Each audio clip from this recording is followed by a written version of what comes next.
প্রিয় ভাইরা, আল্লাহ সুবহানাহু ওয়া তাআলা তার বান্দাদেরকে আল্লাহ পাকের ইচ্ছায় আল্লাহ মহব্বত করে সৃষ্টি করে সমস্ত মাখলুকের মধ্যে শ্রেষ্ঠতম মাখলুক হিসাবে আল্লাহ তাআলা আমাদেরকে ইনসান করে ঈমান দিয়ে এই দুনিয়াতে প্রেরণ করেছেন। এবং আল্লাহ সুবহানাহু ওয়া তাআলা আমাদেরকে ঈমানের জন্য নির্বাচিত করেছেন। আমরা পৃথিবীতে এসে সকল কিছুকে পাড়ি দিয়ে, রক্তের পথ পাড়ি দিয়ে আমরা ঈমান আনি নাই, বরং আল্লাহ পাকের পক্ষ থেকে আমাদেরকে ঈমান দিয়ে দুনিয়াতে প্রেরণ করা হয়েছে।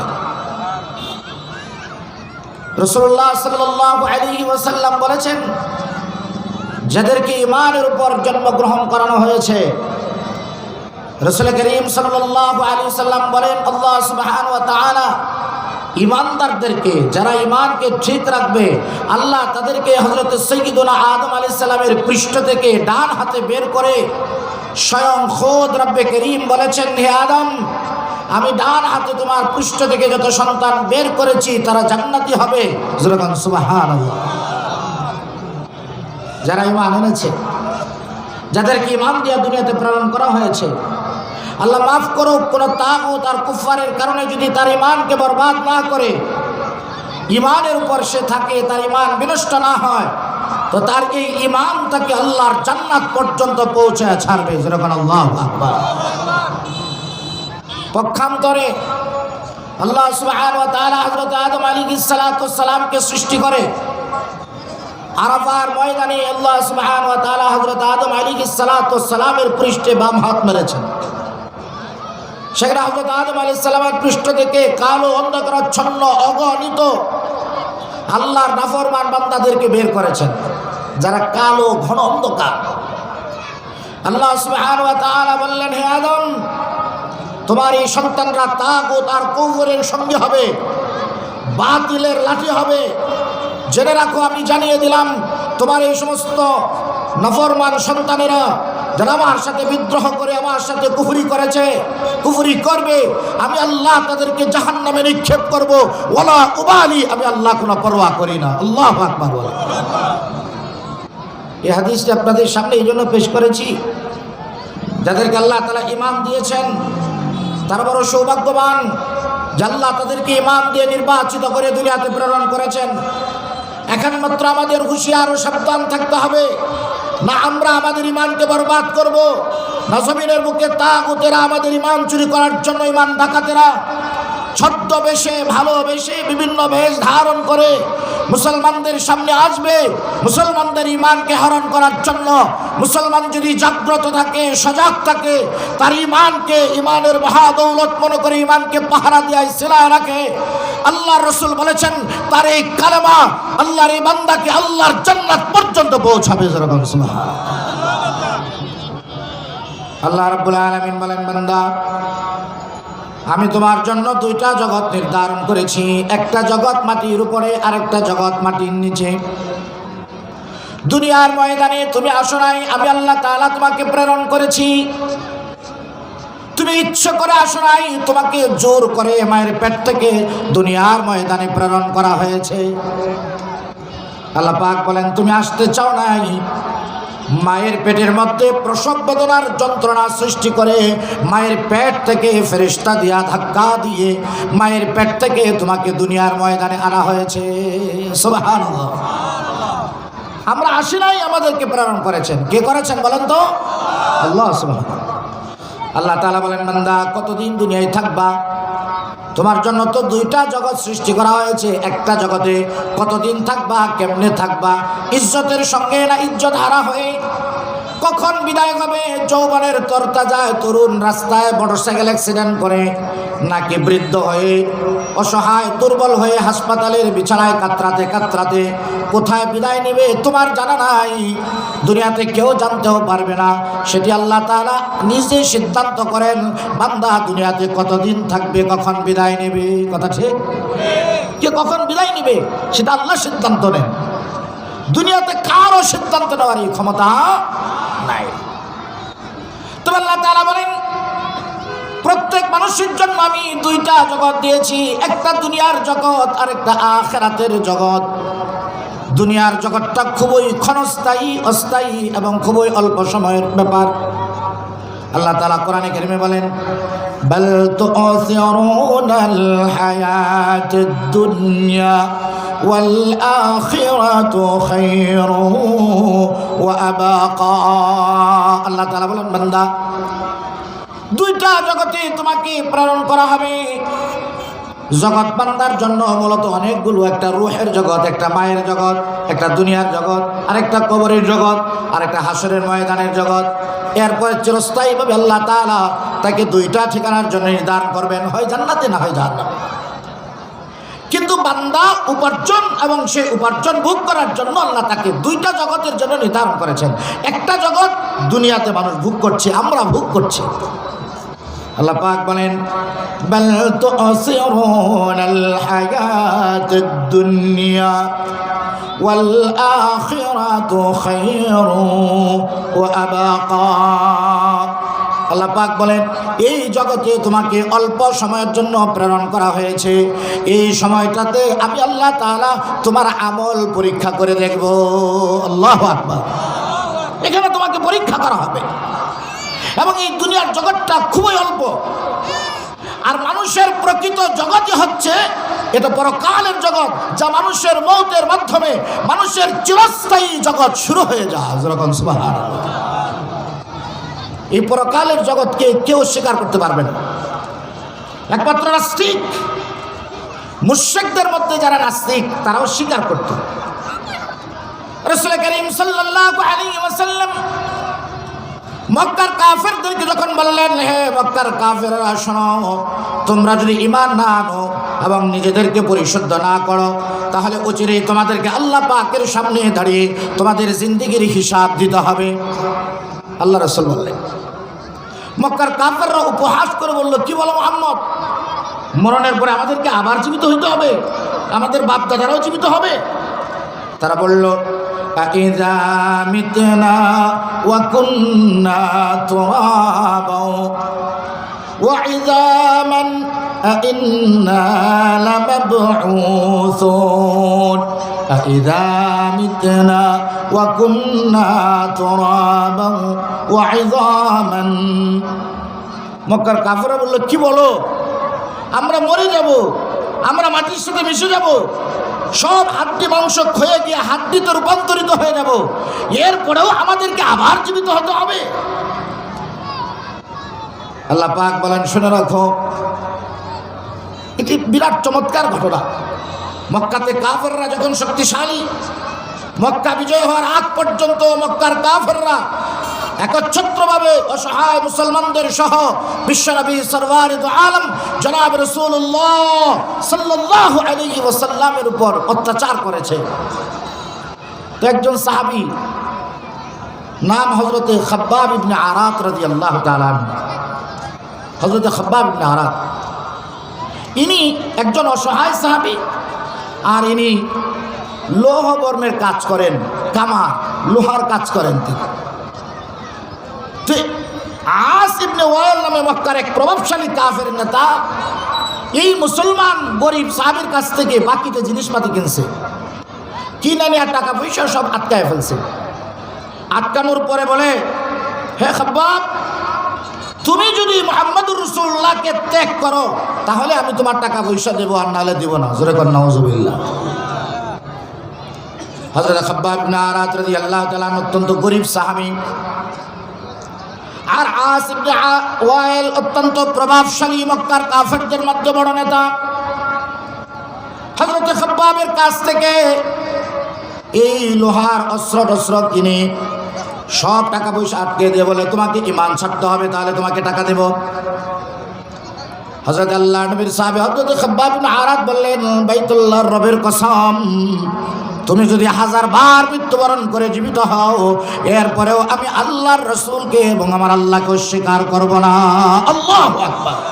টাকা পয়সা তো দূরের কথা, তুমি যদি মইরা 1000 বার জীবিত হয়েও আমাকে বলো, তাও কখনো আমি আমার আল্লাহ রাসূলকে ভুলবো না। যেরকম আল্লাহু আকবার। তো খাব্বাব ইবনে আরাত বলেন, কি বলো, মরে গেলে আমি আবার জীবিত হব? উপহাস করে বলে, শুনে রাখো, আমি যদি মরে যাওয়ার পর আবার জীবিত হই তাহলে আমি আরো বেশি সম্পদশালী হব, আমার আরো বেশি জনবল এবং লোকবল থাকে, প্রভাব প্রতিপত্তি আমার আরো বাড়বে। আল্লাহ পাক উপহাস করে বলেছেন, এই সমস্ত কাফেররা কি বলে, এরা কি উকি মেরে আখিরাত দেখে এসেছে? আল্লাহ পাক বলেন, শোনো, মুমিনরা বিশ্বাস করে তাদের প্রকৃত জীবন শুরু হয় মওতের মাধ্যমে। আর মুনাফিক যারা, কাফের যারা, তারা ভাবে দুনিয়াটা পেয়েছি, খাও দাও ফুর্তি করো, কয়দিন বাঁচবা কি বলতে পারো। মুনাফিক ভাবছে যে মওতের মাধ্যমে তার সব কিছু শেষ হয়ে যায়। আর ইমানদার ভাবে মওত যখন আসলো তার মানে তার প্রকৃত জীবন তার জন্য শুরু হয়ে গেল। এ চমন সারা ভি হোগা, এ খবর বুলবুল কদম, এ চমন সারা ভি হোগা, এ খবর বুলবুল কদম, ताकि अपनी जिंदगी को सोच कर कुर्बा करें, ताकि अपनी जिंदगी को सोच कर कुर्बा करें। एक कवि एक बुलबुलिके देखलो যে একটা সুন্দর সাজানো বাগান, চমৎকার ফুলে সাজানো, তার সুঘ্রাণে মৌ মৌ। এই বুলবুলি মনের সুখে গান গায় আর বাগানের এডাল থেকে ওডাল পর্যন্ত উড়ে যায় আর তার কণ্ঠ চেড়ে গান গাইতেছে। সে বাগানের এই প্রেমে, সুন্দর সাজানো বাগান দেখে পাগল পাড়া হয়ে গেছে। তো কবি ডাকতে বলছেন, শোনা রাখো, এই যে তুমি এই সুন্দর সাজানো বাগান পেয়েছো, জেনে রাখো হে দুনিয়া নামক, হে দুনিয়ার ভিতরে দুনিয়ার মানুষ নামক বুলবুলিরা, শোনা রাখো তোমরা এই যে সাজানো ঘর বাড়ি, বড় বড় দালান কোঠা, ব্যবসা বাণিজ্য সাজিয়েছ, অচিরেই মৃত্যু নামক এক কাল বৈশাখী ঝড় মানুষের জীবনের উপর দিয়া যাবে। আর তার জীবনের সাজানো সমস্ত সৌন্দর্য লণ্ডভণ্ড হয়ে যাবে। তার এই সুন্দর ঘরের বাড়ির থেকে টেনে হেঁচড়ে এনে তাকে বাড়ির সামনে, ঘরের দরজায় সব কিছু ছাড়া, বালিশ ছাড়া, বিছানো ছাড়া তাকে শুয়ে রাখা হবে। কথা ঠিক কিনা বলে? আল্লাহ তাআলা বলছেন, শোনো, আমি তো মানুষের জন্য দুইটা জীবন দিলাম, একটা দুনিয়ার জীবন। দুনিয়ার জীবনের হাকিকত কি আল্লাহ বলে দিলেন, এটা অত্যন্ত তুচ্ছ এবং নগণ্য। আর আখিরাতের জীবনের বাস্তবতা কি আল্লাহ তাআলা তাও বলে দিলেন, এটা অনন্তকাল, অনাদিকাল পর্যন্ত চলবে। সেখানে কোনো মওত থাকবে না, তার হায়াতও কোনোদিন শেষ হবে না। আল্লাহু আকবার। ঈমানদার বিশ্বাস করে এটা। আর মুশরিক বিশ্বাস করে যে মরে গেলে তাকে আর চিন্তা করা হবে না। মুশরিকদের আরেকটা বিশ্বাস যে তারা আবার পুনর্জন্ম হয়ে চলে আসে। হিন্দুরা পুনর্জন্মে বিশ্বাসী, আবার ফিরে এসে পড়ে নাতি নাতনি এদের সুরতে, এদের আকৃতিতে। বাপ মরে গেছে পোলার বেশে বাপ এসে যায়, দাদা মরে গেছে নাতির আকৃতিতে আবার ব্যাক করে আসে। এটাকে বলা হয় পুনর্জন্মের বিশ্বাসী। আল্লাহ তাআলা কি বললেন? আল্লাহ তাআলা বললেন যে মানুষ যখন মরে যায় তখন তার প্রকৃত জিন্দেগি শুরু হয়ে যায়। সেই জিন্দেগি কিভাবে শুরু হবে আর জিন্দেগি কিভাবে গঠন করবে, এই জন্য আল্লাহ সুবহানাহু ওয়া তাআলা তার বান্দাকে চূড়ান্ত হুঁশিয়ার করার জন্য আল্লাহর পক্ষ থেকে আল্লাহ কিতাব নাজিল করেছেন। সুবহানাল্লাহ। আল্লাহ তাআলা ডাক দিয়া বলেন, দুনিয়ার মানুষগুলো যদি খাঁটি মানুষ হতে চায়, দুনিয়ার মানুষগুলো কিভাবে প্রকৃত মানুষ হবে, কিভাবে তার প্রকৃত জিন্দেগি খুঁজে পাবে, কিভাবে পথ হারায় গেলে মানুষগুলো আবার সঠিক পথের দিশা পাবে, মানুষগুলো চরিত্রের দিক থেকে যদি বিনষ্ট হয়ে যায়, কোন আখলাক আর চরিত্র কেমনভাবে গঠন করবে, এদের আল্লাহ সুবহানাহু ওয়া তাআলা আল্লাহ পাকের পক্ষ থেকে আল্লাহ তার বান্দাদের হিদায়াতের জন্য, পথ প্রদর্শনের জন্য আল্লাহর পক্ষ থেকে আল্লাহ কিতাব নাজিল করেছেন। সুবহানাল্লাহ। এই মানুষগুলো দুনিয়াতে এসে মানুষ তার জিন্দেগিকে বিনষ্ট করে ফেলবে, মানুষকে ধোঁকা দেবে। মানুষ ধোঁকায় পড়ে পথ হারা হয়ে জমিনের মানুষগুলো হায় হায় করবে, কি হবে কি হবে, যেটা বর্তমানে চলতেছে আমাদের সমাজে। কথা ঠিক কিনা বলেন? বাংলাদেশের এই 56,000 বর্গ মাইলের এই স্বাধীন জন্মভূমিতে মানুষ অস্থির, কি দিয়া শান্তি আসবে, কেমনে শৃঙ্খলা ফিরে আসবে, কেমনে নিরাপত্তা ফিরে আসবে, কেমনে চোর ডাকাত থেকে দেশের মানুষকে বাঁচাবে, হায় হায় করছে। আল্লাহ তাআলা বলেন দুনিয়ার সব কিছু নিয়ে হায় হায় করলে কিয়ামত পর্যন্ত সমাধান আসবে না। সমাধানের জন্য আমি আল্লাহ আমার আরশে আজিম থেকে তোমাদের উপরে কোরআন নাযিল করে দিলাম। সুবহানাল্লাহ। প্রিয় ভাইরা, এটা আজ আফসোসের সাথে মুসলমানদেরকে বলতে হয়, কারণ দুনিয়ার মানুষ আল্লাহর কোরআন ছেড়ে দিয়া মানব রচিত আইন তৈরি করেছে। শুধু মুশরিক না, এদেশের মুসলমানরা। কথা ঠিক কিনা বলে? এই যে আমরা সংবিধান তৈরি করেছি, ৭২-এর সংবিধান তৈরি আছে, ধর্ম নিরপেক্ষতার সংবিধান। আল্লাহ তাআলা বলেন শোনো, মানুষের তৈরি আইন যদি সৃষ্টি করে মানুষের মাঝে শান্তি ফিরে আনতে চাও, আনতে পারবে না। কারণ দুনিয়ার জ্ঞান বিদ্যা এগুলো মানুষ দুনিয়াতে আবিষ্কার করেছে, আর মানুষের প্রকৃত হেদায়েতের জন্য আল্লাহ দুনিয়ার জ্ঞান বিদ্যা নয়, এটা আরশ আজিম থেকে আল্লাহ নাযিল করেছেন। সুবহানাল্লাহ। দুনিয়ার জ্ঞান বিদ্যার দৌড় কতটুকু? সুন্দর একটা ১০০ তলা ভবন বানাবে, আবার যে কোনো দুর্ঘটনায় একটা বিমান হামলা হইলে এই ১০০ তলা ৮০ তলা মুহূর্তের মধ্যে চোখের পলকে সে প্রাসাদ ভেঙে টুকরো টুকরো হয়ে যাবে। কথা ঠিক কিনা বলে? জাপান পৃথিবীর সবচাইতে প্রযুক্তিশীল উন্নতিশীল রাষ্ট্র, যারা পৃথিবীতে বিভিন্ন বিল্ডিংগুলো বানায়, ভূমিকম্প সহনীয় করে।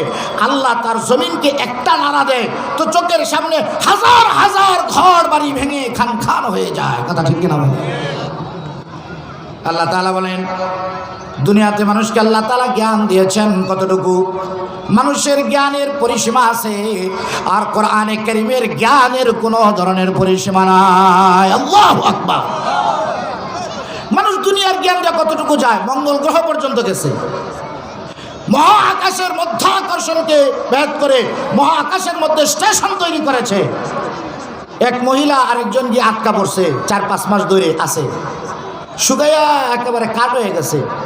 এই এশিয়া মহাদেশ থেকে সুনিতা, ভারতীয় বংশোদ্ভব, আমেরিকার নাসা গবেষণার একজন নভোচারী মধ্য আকাশে আটকে আছে ৩-৪ মাস ধরে। ওজন কমতে কমতে একেবারে শুকাইয়া কাঠ হয়ে যেতেছে। নাসার বিজ্ঞানীরা চিন্তা করতেছে তাকে কেমনে ফিরিয়ে আনবে, ওই জানের ত্রুটি যত ফিরে আসতে পারতেছে না। আল্লাহ তাআলা বলেন যে আসমান থেকে কোটি কোটি কোটি কোটি মাইল নিচে, অসংখ্য মাইল নিচে, যার সীমা নাই প্রথম আসমানের, তার থেকে কত নিচে, ওইখানে গিয়াই মানুষ ক্লান্ত শ্রান্ত মৃত্যুর ঝুঁকিতে। আল্লাহ পাক বলেন আল্লাহ তার হাবিবকে দুনিয়ার সমস্ত গ্রহ নক্ষত্রের সীমানা পাড়ি দিয়ে সপ্ত আসমানের সীমানা ভেদ করে আরশে আজিম পর্যন্ত ঘুরিয়ে এনেছেন। সুবহানাল্লাহ।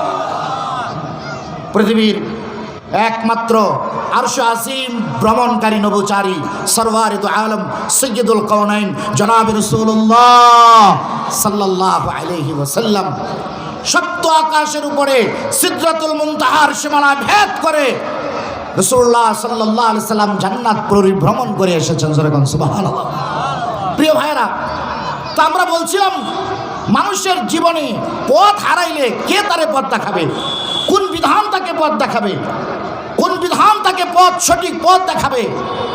আল্লাহ তাআলা বলছেন জেনে রাখো, দুনিয়ার জ্ঞান বিজ্ঞান মানুষ যা আবিষ্কার করেছে এটার একটা নিয়ন্ত্রিত আছে, এটার একটা নির্দিষ্ট সীমারেখা আছে, এর বাহিরে যেতে পারে না। আল্লাহ পাক বলেন দুনিয়ার মানুষ যার জ্ঞান বিজ্ঞান দিয়া ভ্রমণ করার জন্য আকাশ দিয়া উড়োজাহাজ তৈরি করেছে, প্লেন। এই যে প্লেন যাচ্ছে, যাওয়ার জন্য কত নিরাপত্তা। যে এয়ারপোর্ট থেকে যায় সেখান থেকে রাডারের সাহায্যে সার্বক্ষণিক যোগাযোগ। যদি রাডার থেকে হারিয়ে যায়, কত বিমান হারিয়ে গেল, শত শত যাত্রী নিয়ে ফিরে আসতে পারে নাই। কথা ঠিক কিনা বলেন? আল্লাহ পাক বলছেন যে এই যে মানুষ যাচ্ছে পরিবহনের জন্য, মানুষ তার জ্ঞান দিয়া প্লেন আবিষ্কার করেছে। আল্লাহ পাক বলেন এটাকে নিরাপত্তার সাথে প্রতিটা এয়ারপোর্টের সাথে সার্বক্ষণিক যোগাযোগ রেখে তাকে যেতে হয়। অথচ এই কয়েকদিন আগে বাংলাদেশে একটা পাখি এসেছে, ছোট্ট একটা টুনটুনি চাইতে বড় পাখি, ৫,০০০ কিলোমিটার পাড়ি দিয়ে এসেছে। দুনিয়ার কোনো এয়ারপোর্টে তার নেটওয়ার্ক লাগে নাই, দুনিয়ার কোনো এয়ারপোর্টের সাথে তার কানেকশন লাগে নাই। কোন সমুদ্র পাড়ি দিবে, কোন মরুভূমি পাড়ি দিবে, কোন মরুভূমি পাড়ি দিতে গিয়ে ক্লান্ত হলে তাকে বিশ্রাম, ল্যান্ডিং করে বিশ্রাম নিয়ে কিছু খেয়ে আবার তাকে উড়াল দিতে হবে। এই সব জ্ঞান বিজ্ঞান ছোট্ট এই পাখিটাকে কে দান করেছেন জোরে বলে? আল্লাহ পাক বলেন, তো তোমাদের জ্ঞান কি?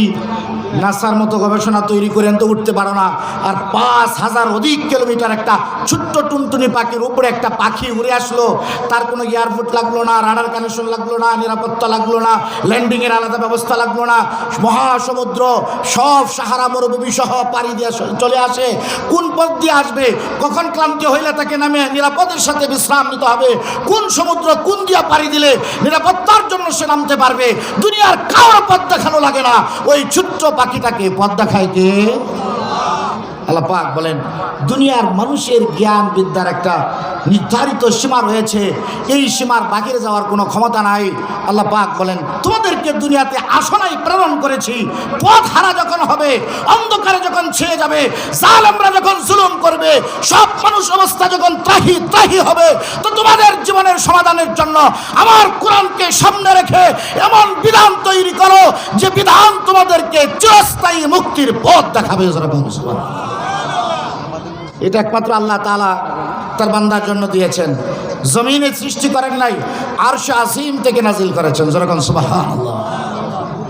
আল্লাহ পাক বলেন, শোনো, আরশে আজিমের এই নূর এমন এক আলো, এমন এক পথ যা মানুষকে আলোকিত পথ দেখায়। কোরআন হচ্ছে এক প্রজ্বলিত আল্লাহর নূর, যে নূর আল্লাহ তার হাবিবের সিনায় দান করেছেন। যেরকম সুবহানাল্লাহ।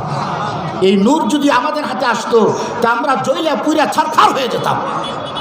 এটা বোঝার জন্য আপনাদেরকে বলি, এই যে কারেন্ট দেখতেছেন না, কারেন্ট, এই কারেন্টের মধ্যে আগুনও আছে, ঠান্ডাও আছে। এই আগুনকে যদি আপনি হিটারের সঙ্গে লাগান, আগুন জ্বলে যাবে, আপনাকে রান্না বান্না সব করে দিবে। এই আগুনকে যদি আপনি বৈদ্যুতিক লাইটের সাথে সংযোগ করেন, আপনাকে আলোর ব্যবস্থা করে দিবে। এই লাইটকে যদি আপনি হিটারের সাথে সংযোগ করেন, তো আপনাকে প্রজ্বলিত আগুন দেবে রান্না করার জন্য। আবার একই আগুনকে যদি মিটারের সাহায্যে, রেফ্রিজারের সাহায্যে আপনি ফ্রিজের মধ্যে স্থাপন করেন, তাহলে ওই একই কারেন্ট, একই আগুন আপনার জন্য একেবারে কোল্ড করে দেয়া, আপনার জন্য বরফের সৃষ্টি করবে। কথা ঠিক কিনা বলে? একই কারেন্ট, এক জায়গায় প্রজ্বলিত আগুন, এক জায়গায় ঠান্ডা বরফ, ফ্রিজ। ওই একই কারেন্টকে রেফ্রিজারেটরের সাহায্যে আপনি লাইন দিয়েছেন, আপনাকে কোল্ড করে দিচ্ছে, নর্মাল কোল্ড, একেবারে ঘন কোল্ড করে দিচ্ছে, আপনাকে বরফের মতো সৃষ্টি করে দিচ্ছে। আল্লাহ পাক বলেন, এই যে কোরআনের যে নূর আমি আমার বান্দাদেরকে দিলাম, এই বান্দাকে এই জন্য দিয়েছি, দুইটা কাজ করবে। বান্দা যখন পথ হারা হবে, তো আমার কোরআন বান্দাকে সঠিক রাস্তা দেখাবে। আরেকটা কাজ করবে, যে মানুষগুলো দুনিয়ার শিক্ষায় শিক্ষিত হয়ে আদর্শ মানুষ হতে চাবে, আদর্শ মানুষ হওয়ার জন্য তাকে উন্নত চরিত্রের অধিকারী হইতে হবে। কথা ঠিক কিনা বলে? একজন মানুষ প্রকৃত মানুষ হওয়ার জন্য তার দুইটা জিনিস দরকার। একটা হলো তাকে চলার জন্য সঠিক রাস্তা দেখা দরকার, যে রাস্তা দিয়ে চললে সে পথ হারা হবে না, গুমরাহ হবে না, পথভ্রষ্ট হবে না। তো তাকে এই সঠিক রাস্তায় চলানোর জন্য কে পথ দেখাবে? আল্লাহ বলেন, আমার কোরআনকে দেখো, আমার কোরআন তোমাকে এই রাস্তা দেখাবে। এরপর যে মানুষগুলো শিক্ষায় দীক্ষায় উন্নত হয়ে মানুষগুলো সমাজের খেদমতের জন্য ফিরে আসবে, এই মানুষগুলো আদর্শ চরিত্রবান না হলে যত বড় শিক্ষিত হোক না কেন, শিখতে শিখতে এক উম্মাত জানোয়ারে পরিণত হয়ে যাবে। কথা ঠিক কিনা বলে? উম্মাত জানোয়ার। এই যে বাসায় বাসায় কাজের মেয়েদেরকে অমানবিক নির্যাতন করা হয়, কারা করে? রিক্সাওয়ালারা করে, শ্রমিক করে, মূর্খ মানুষরা করে, তথাকথিত শিক্ষিতরা। নারী আর পুরুষ নাই, একটা অসহায় মেয়েকে দিনের পর দিন ঘরের মধ্যে আটকায়া ধর্ষণ করে, খুঁতনি দিয়ে আগুন দেয়, ছেঁকুনি দেয়, তার শরীরটা ক্ষতবিক্ষত করে। কারা করছে? মূর্খ মানুষ করছে। এটা শিক্ষিত হয়েছে, আদর্শ মানুষ হতে পারে না। যে মানুষগুলো রাষ্ট্র পরিচালনা করে, সরকারের নির্বাহী বিভাগে এসে রাষ্ট্র পরিচালনায় বড় বড় হামলায় পরিণত হয়, রাষ্ট্রের সমস্ত জনগণের আমানত যাদের হাতে জমা থাকে, এ হাজার হাজার কোটি টাকা কারা চুরি করেছে বলেন তো? মসজিদের ইমাম সাহেবরা করছে, মুয়াজ্জিন সাহেবরা করছে, মসজিদের খাদেমে করেছে, ওই মসজিদে বৈশা বৈশা যে তসবিহ পড়ে দরবেশ সে করেছে। না না, কত শিক্ষিত হয়ে এসেছে, রাষ্ট্র তার পিছনে কোটি কোটি টাকা খরচ করছে একটা রাষ্ট্রের জনগণের একটা সন্তানকে শিক্ষিত করার জন্য। কোটি কোটি টাকা দেশের ভার্সিটিগুলো, কলেজগুলো, সরকারি স্কুলগুলো খরচ করছে। এ ভাইরা একটু কথা শুনেন, আপনাদের জন্য বলতেছি, শুনেন, একটু গল্প বড় করেন, একটু শুনেন। আপনারা তো বলতে আসছেন, আপনারাও বলবেন, একটু শুনেন। আল্লাহ তাআলা বলছেন, শোনো,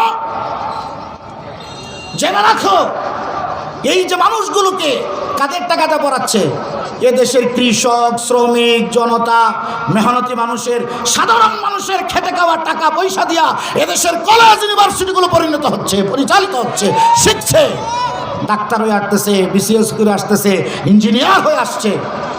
আফসোস যে আদর্শবান, চরিত্রবান মানুষ হয়ে আসছে না। একেবারেই আসছে না তা বলবো না, বলতে পারেন 100-র মধ্যে একটা না, 200-র মধ্যে একজন।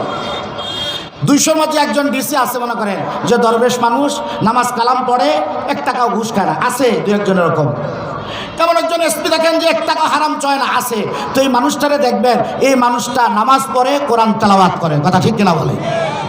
এই যে মানুষটা মানুষ হয়েছে, এর পিছনে আল্লাহ তাআলা বলেন, তোমরা জানো না তাকে এই গুমরাহি মিনাজ যুলুমাতি ইলান নূর, এই অন্ধকার থেকে এই আলোর পথ কে দেখাচ্ছে? শুনে রাখো, আল্লাহ তাআলা বলছেন, শোনো, একজন মানুষ সমাজের মধ্যে দায়িত্বশীল প্রকৃত মানুষ হওয়ার জন্য আমি আল্লাহ আমার আরশে আজিমের পক্ষ থেকে কোরআন দিয়েছি। এটা দুনিয়ার কেউ আবিষ্কার করে নাই, দুনিয়ার কিয়ামত পর্যন্ত কেউ আবিষ্কার করতে পারবে না।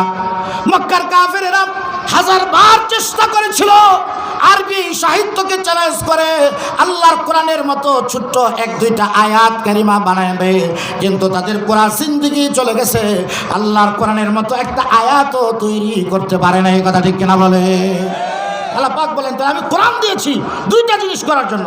একটা হলো জাতি যখন পথ হারাবে, সমাজ যখন পথ হারাবে, ব্যক্তি যখন পথ হারাবে, রাষ্ট্র যখন বিশৃঙ্খলায় পরিণত হবে, তো আদর্শ রাষ্ট্র, আদর্শ সমাজ, আদর্শ সমাজনীতি তৈরি করার জন্য আমি আল্লাহ আমার পক্ষ থেকে কোরআন দিয়েছি।